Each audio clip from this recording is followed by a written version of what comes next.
ГСП онлайн. Городские новости сейчас.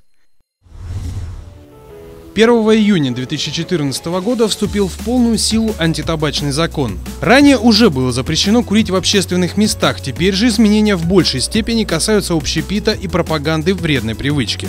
Все стеллажи с сигаретами в торговых точках теперь должны быть закрыты. Любителям расслабиться с сигареткой также придется забыть о своей привычке на благоустроенных территориях с большим количеством людей. Установлены определенные места, где нельзя курить. Это в помещениях, предназначенных для предоставления жилищных услуг, в закрытых помещениях, предназначенных для предоставления бытовых услуг, услуг торговли, также общественного питания, то есть кафе, рестораны и столовые, все, что касается у нас питания, получается. Дальше в поездах дальнего следования, воздушных и морских судах. Подымить сигареткой можно будет в местах, специально оборудованных для курения. Сейчас ни в одном кафе, ресторане или баре человек не сможет курить за столиком.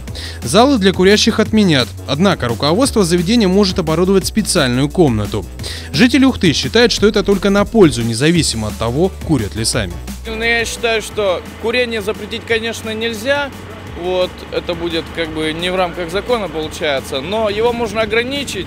И я думаю, это ограничение должно быть максимальным. Хорошо, что сделали. Да. Надо вести себя культурно. А то везде привыкшие в подъездах, и в ресторанах, и в квартирах пускай курят, если хотят. А на улице и дети маленькие. И детей учат. Зачем это нужно нам, правильно? Пусть это в помещении там едят, кушают. Это неприятно сидеть рядом, чтобы дым шел. Это как должно специальное место выделяться для этого, я думаю. Чтобы не дышать этим дымом, когда обедаешь или ужинаешь. Вообще это надо распространять в большем масштабе. Вообще везде запретить курить.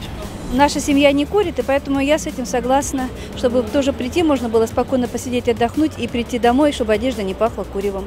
Пассивное курение – это еще вреднее, чем активное курение. Я считаю, что правильно сделали.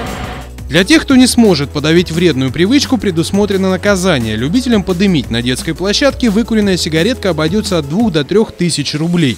В других запрещенных местах курение штрафуется от 500 рублей до 1500.